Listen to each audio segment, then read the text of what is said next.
G'day everyone, it's Brad from Chamber again, and I'm really excited today to have Tanya from Working with Purpose ready to go this afternoon. We're going to talk about mental health stuff because this is a really big thing over the next few months that's going to impact all of us in our businesses. You know, nobody knows what's going on. We really don't have a reference, and Tanya's got some really great stuff here. There's a document she's produced we're going to make available to members that is just really good in terms of helping you with what you're doing. So how are you doing today, Tanya? I'm doing excellent. Thank you, Brad. Fantastic. Well, it's great to have you on the call. Now, what I've been doing with the other people as well is setting up a slideshow so that whilst we're talking, and I'm going to share my screen with people. I might do that right now, actually. So here we go, share screen. And I'm going to have, as we talk, I'm going to put some bullet points up here. So can you see my screen up there okay, Tanya? Can indeed. Excellent. So if you can see it, that means everybody else is going to get to see it as well. So let's rip into this now. First thing we've been talking about is this whole concept and what's happening for people who may have lost a job or may have had to put people, you know, off who are working for them, or maybe sort of facing some challenges within their business. And one of the things you mentioned to me that I thought was really important, that your job or your business does not define you, but it gives you direction. Would you like to sort of tell us a little bit more about that? Well, it's more that I know myself as a counsellor and working in the counselling realm. I am a counsellor. It's who I am. It's how I talk. But I'm also Tanya. I'm also a wife. I'm also a friend. I also love listening to Kiss really loud, and I love there's so many more facets to me than just what I do. But who I am as a counsellor just gives me the direction to keep me focused. Yeah. And so even though, you know, something might have, you know, changed, and let's be honest, the whole world has changed since it's the start of business. Is completely different. But the other advantage of this is that it's an amazing opportunity for people to actually reset, recalibrate, and re-engage and relaunch almost, isn't it? Oh, for sure. Like, if there's ever a time in our life when we can stop and say, okay, so what can this experience teach me? What can I learn from this? My gosh, it's now, because right now we're at this whole stage of, like you said, a recalibration, that it's almost like a time for Australia as a whole to stop and reflect on what they do and how they do it. Yep. Oh, big time reflection. That's been something, a bit of a theme for me the last few days, as well as just taking some time to think about, you know, what is most important to me in this. For sure. And I think that and the wonderful thing about this whole situation is that nobody's alone in this.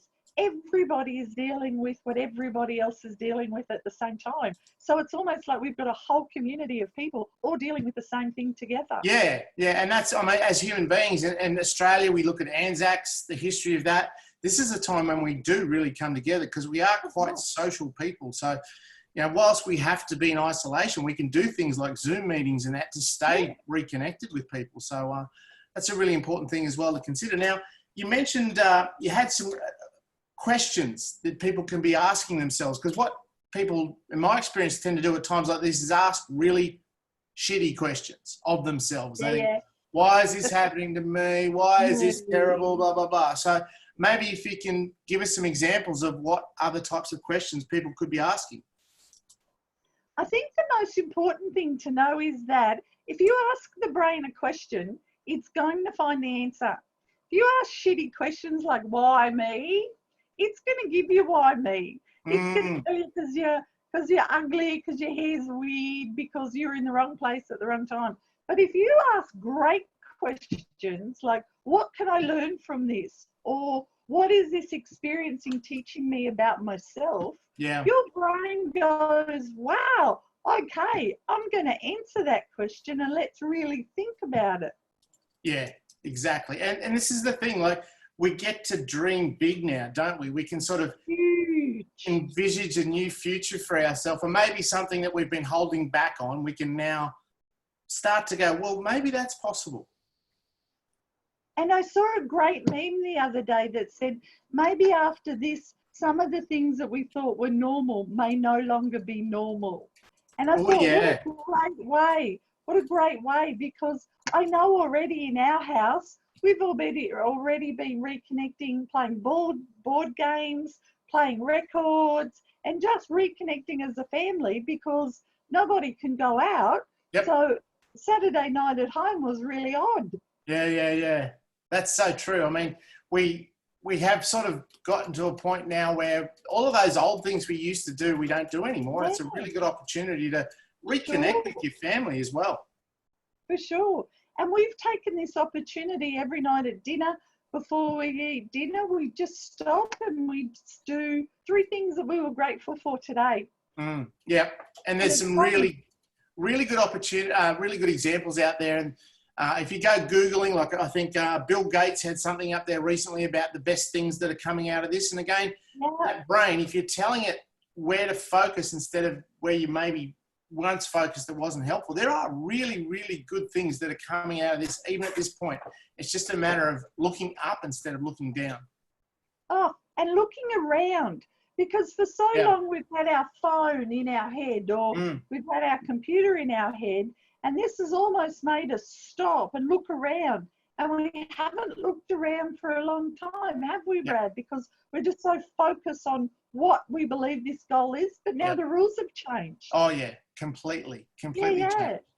So what are some of the important things that people need to be doing if they're self-isolating? You know, if you're stuck at home all day and you sort of maybe climbing the walls, what are some of the other things? We talked about board games and those sorts of things. What else can we be doing at night, in the day, in the morning? I think there's three really big things that we need to be doing, and number one is staying connected, and that might be through Zoom, as Brad and I and you guys are doing. It might be through telephone. It might even just be, I don't know, something crazy like writing a letter. But just that fact of staying connected and staying with the outside world. The other thing, if we're isolated, is just stick to a routine. As much as a routine as possible, like get up at your normal time and do what you normally do, like eat breakfast at that time, get up and get dressed like you're going to work if that's helpful for you, or, you know, get up, have a shower and move, because the longer or the more you stagnate in that sense of, oh, today's the same as yesterday, it's going to be harder to move. Yeah. And what about, you know, we're sort of surrounded by the news at the moment. What do you think people should be doing with regard to that? I say a great thing to do right now is set limits. If you can find a news that you feel comfortable or confident with, and maybe watch 10 minutes of that at night, especially if you've got kids. Like, kids are just seeing so much, and so many children are just confused about what all of this means.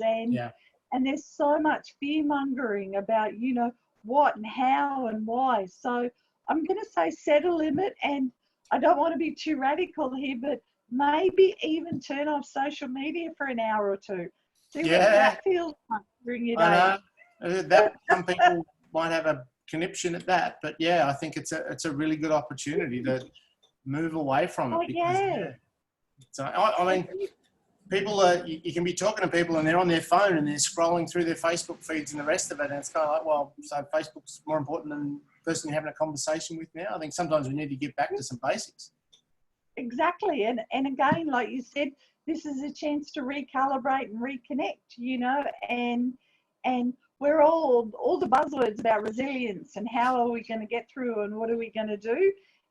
Resilience is just a really pretty word for saying bounce back ability. And one of the things about bouncing back is always you bounce back with people. You never bounce back alone. Yeah, that's true. Very, very true. So what if someone is doing it a bit tough at the moment? What are some of the things that they can be doing? Like, I mean, fundamentally, like you said before, they're not alone, are they? No one's alone. And one of the things there's a few things that I'd suggest, and if you are doing it tough, one of the things that I would suggest is to first ask yourself, what's going on? What's happening for you that you're doing it tough, and where's your head at, if I can say it that way? And secondly, there are some great resources on YouTube, on Google. There are, if you Googled free mindfulness exercises, and I've put some in the resource that I've given Brad, just sometimes those mindfulness exercises let us recalibrate back into right this minute. Yeah. The other thing you can do is also there are services that are available for people to call and talk to. Myself, I'm here for all the chamber members and their family. Like I said in my resource, you know, we've laughed while we've had good times, so let's talk while they're maybe not the best of times. So you can ring, talk to me, my number's on the resource, but there's all different services that you can talk to as well. And just to say that it's not now or never is it a weakness to get support. If anything, this is a fabulous time to stop and go, you know, what do I want to talk about? What do I want to think about? What even do I want to change? You know, do I want to, you know, and just sort of say, okay, so if this is my moment, what do I want it to look like? Yeah, that's such a good point. And I think a lot of the stress comes from when we're not being present. We're so busy worried about what ifs and everything that can happen instead of getting a clear plan, getting a to-do list and just staying focused on that so you can't let anything else in. For sure. So next thing I want to talk about was in terms of, you know, focusing on the right things. You mentioned before about where your brain focuses and the questions that you ask yourself.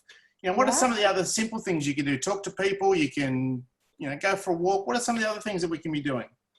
One of the great things that I think you can do, and I'm going to thank Lorraine for this idea, is having a Skype happy hour where you get your glass of wine or a bottle of beer and you Skype your friends and have like pub happy hour at home. But you're using, you know, it's kind of like what we do on a Friday after work, don't we? We you know, go to the pub or mix with people at Moncomo and do those great things. But this way it's sort of via Zoom or Skype, and in that way, other things you can do is go in the backyard and throw a ball together, or go in the garden and redesign that front yard. I'm sure it could do with a bit of a hand, or even things like just when it's safe, take a walk around the block or have the kids on their bikes and, you know, just go for a walk, get outside and breathe some air, because I think what can happen is when we're inside too much, that can also send us a little bit stir crazy as well. That cabin fever stuff, definitely. Oh, for sure. And exercise right now on Marketplace, there is a plethora of exercise equipment that you can buy if you're so inclined. Turn it from that clothes era into what it's supposed to be used as the bike or the treadmill or whatever it is. For sure. Now, one of the things in your note thing there, he says, do something fabulous. So fabulous. What are some fabulous things people can be doing then? If we're stuck inside, you know, it's looking more and more like it. We're going to be stuck inside. We're not going to be allowed to do anything. So what can people be doing? Well, there is so much free learning available on the internet. For one, I've started to learn the ukulele, which I'm very excited about. Wow. If only I had time thing to do. So I've been learning ukulele, but you can learn piano, guitar. There's nothing you can't learn on YouTube. The other thing you can do is, now's a great time if you want to rejudge your resume, you know, and get that ready for when the world wakes up. You might also want to, one of the things that I work with people a lot is decluttering. What a fantastic opportunity to declutter. You can start just 15 minutes in a room and just start going through and decluttering a certain space. One of the things that we've been doing in our house is looking at photo albums. And so we've been putting the stories behind the photos or on iPhones as well. Yes. So who, what, where, what was happening, who was happening. Yeah. I did that with my kids the other day and showed them pictures of when they were babies and those sorts of things. And they were like, oh, wow, is that what we used to look like? And is that what you were doing? And Dad, you had hair then and no grey hairs. And it was, yes. Just I had a quick question about your ukulele. Are you going to be playing any Kiss songs on that? Or? Oh, I'd like to. So far, I've played a long way to the top. You see.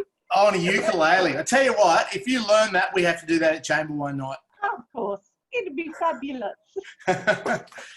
Now, the other thing was you've given us, and it's up on the website, some very good resources in terms of if you are really struggling. Obviously, people should reach out to you. They can find your details on the website, and it's in this document as well. But what are some of the other things that people can sort of reach out and go for help with? One of the things that I myself would find is I've never had to live 24/7 with somebody in my life. Mm-hmm, mm-hmm. And I mean, even in my normal life, you know, like just that fact of, I know my husband loves me, but my gosh, 24/7 of me, that's a lot to take in. Uh-huh. So even things like a good resource that you can start yourself is having a team meeting in the morning to work out how the day's going to go. Yep, I like You that. know, and have a resource where you've got some me time, some you time, and some us time. Even if the me time is hiding in the toilet for half an hour, just so nobody can find me. You That's know, cool. things like that. So one of our great resources has been, okay, what do we need to do to get through to today? But resources in a different way, as in services, there are many services right now that are available. A lot are on Google. If you Google mental health support, they're there. On the resource that I've done for the chamber participants, I've put in some good resources that are available. Of course, I'm available for all chamber members and their families if they want to connect and chat, because it was that same thing, like I said before, you know, we've gotten to know each other. So I wouldn't put the invitation out there if I didn't want you to connect with me. And that's important, that there's a lot of resources, but please make use of them. You don't need to go through it alone, because we're all going through it. Yeah, exactly. And I think that's the big thing to keep in mind, because sometimes we think we're silos, don't we? We think we can do it all on our own, and that's not going to help. And I know people you've worked with, Tanya, speak really highly of some of the value you've been able to add to their lives and help them with stuff. So please reach out to Tanya. Her details are on the website. There's a whole bunch of other things on our website as well that people can sort of look up. But is there, and just sort of closing off now, what would you like to be your closing comment to people today after our little chat? I think everyone be kind to each other. Yeah. Have some empathy and know that everybody is struggling, that every part of my life has been impacted. So I'm going to assume every part of your life's been impacted. Yeah. We've had a holiday that's been cancelled. We've had work that's gone awry. We've had, you know, situations that I didn't even know the phrase social distancing until 3 weeks ago. Yeah. I'm doing it. Yeah. You know, so, and I think it's that sense of just be kind to each other, and just be, for whatever's happening, be grateful for what's happening, and be mindful that you're not alone. Yes. We're all here and we're all doing it together. And I think the way through it is that we're all together. We're one chamber, we're one tribe, we're one group of people in the little tiny world of Redcliffe that's just combating the most amazing thing that's ever happened in our lifetimes. Yeah, yep, absolutely. They're wise words, Tanya. That's fantastic. All right, well, listen, thank you very much. We're going to post up the document you've put together, and we really appreciate your time today. And people should reach out if they want to talk to you. And look forward to hopefully catching up out at a chamber function soon. Sometime. Okay, thanks, Tanya. Thank you. Okay, so I've stopped that. Now, that wasn't too painful, was it? Oh, gosh. You did really good. You're natural.